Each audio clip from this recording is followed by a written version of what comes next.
Guys, thanks for tuning in to another episode of Nuggets News. In tonight's video, I just want to discuss the US dollar tether, and it's been the subject of debate a couple of times over the years, so I just want to jump into exactly what it is and how it came about. So, the US dollar tether is basically a cryptocurrency of its own, and one tether or one token represents $1 in value, and that's pegged to the reserves that the tether company have in their bank accounts. So, that's been the subject of a bit of debate, and I'll talk about that towards the end of the presentation. So, 319 million tether on issue at the moment.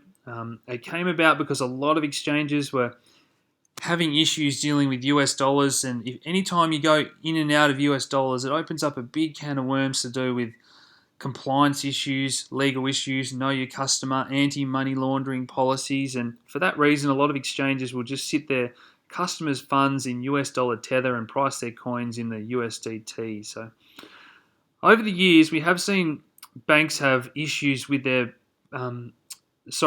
exchanges have issues with their banking partners. And last year, Wells Fargo and Bitfinex had a lot of issues with deposits and withdrawals. And for that reason, there was concern about the liquidity of the Tether token, being able to actually exchange it to and from their bank account to give it value. And for that reason, we saw the Tether lose its $1 pegging and drop down into the 90s as people were starting to price in the risk of whether or not you would be able to actually redeem your Tethers and if they still had value. So this is from the Tether website here. They're aiming to be a stable currency, 100% backed, transparent with their audit process, built on the Bitcoin blockchain via the Omni layer protocol. So it is nice and secure being on a blockchain and widespread integration, as we have seen a lot of adoption now from users and exchanges alike.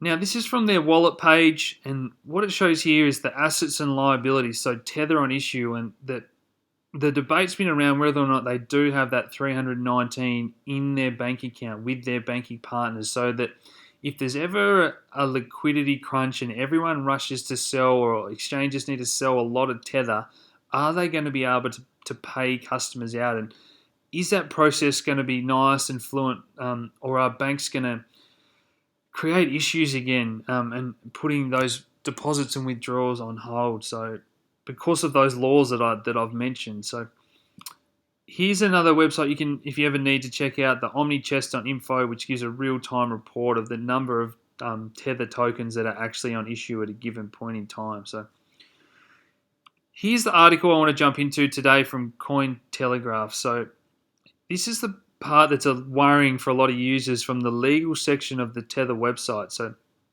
once you have Tethers, you can trade them, keep them, or use them to pay people, but Tethers are not money and are not monetary instruments. So there's no contractual right or other legal right or legal claim against us to redeem or exchange your Tethers for money. We do not guarantee any right of redemption or exchange of these Tethers by us for money. There is no guarantee against losses when you buy, trade, sell, or redeem Tethers. So it kind of goes against the grain of what they've said they're trying to be, as I've just mentioned, being a stable currency, 100% backed, transparent, and secure, and then going out to say that legally, they don't have to redeem these. So mixed messages there, and hopefully they clear that up very soon. But here's a post from Bitfinex Drew from Reddit where he's saying Bitfinex does not own Tether. Obviously, the two have a close relationship.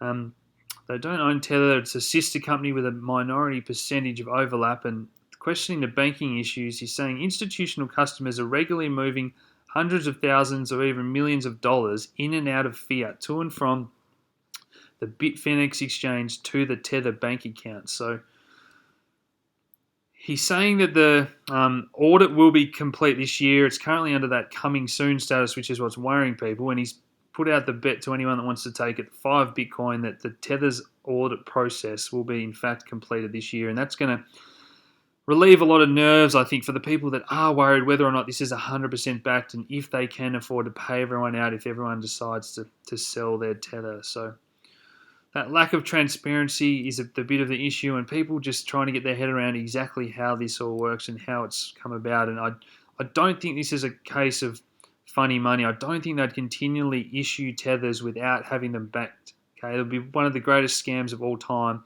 if they are indeed shown to be insolvent. So, not a conspiracy theory. I think these are healthy concerns by people that understand how it works. And obviously, last year when they had the banking issues, only 66 million were on issue, and since then we're up to nearly 320 million. So I don't think there's any way that you can do that sort of money and just sweep it under the rug and hide it. Okay, I think this is a legitimate company that I believe are 100% backed. So finally, I just want to touch on another point that's really important. So we're arguing whether or not they're 100% backed. Now, lots of people that have got into cryptocurrency understand about how banks can do fractional reserve banking. So if you lend a bank $100, reserve requirements or ratios change from bank to bank, but they typically hover around 10 or 20%, depending on what country you're in. So if you deposit $100 to a bank, the bank is only actually required to keep $10, okay?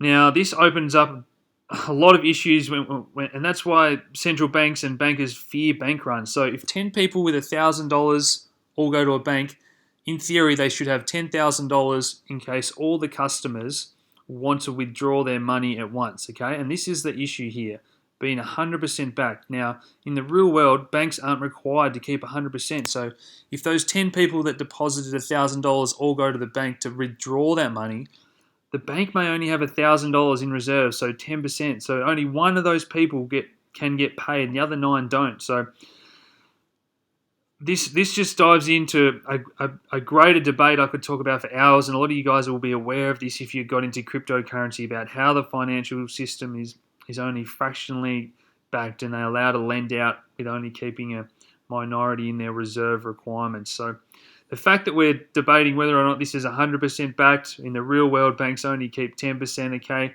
I'm not saying they should only keep 10%. Tether should be 100% backed, but I just want people to be aware of this issue and why we see bank runs in and banks go into meltdown, because once customers start to withdraw deposits, okay, they can very quickly empty the balance sheet of banks. So a great topic, and I love seeing you guys dive into these issues, and to have a deep understanding of these issues is really important as we further our crypto journey, and this is going to become a big part of the crypto world in the future if we continue to grow. Okay, there's going to be more and more tethers on issues. So as always, guys, please give this video a like if you've enjoyed it, share these videos around, subscribe if you haven't already, and as always, thanks for tuning in. Cheers.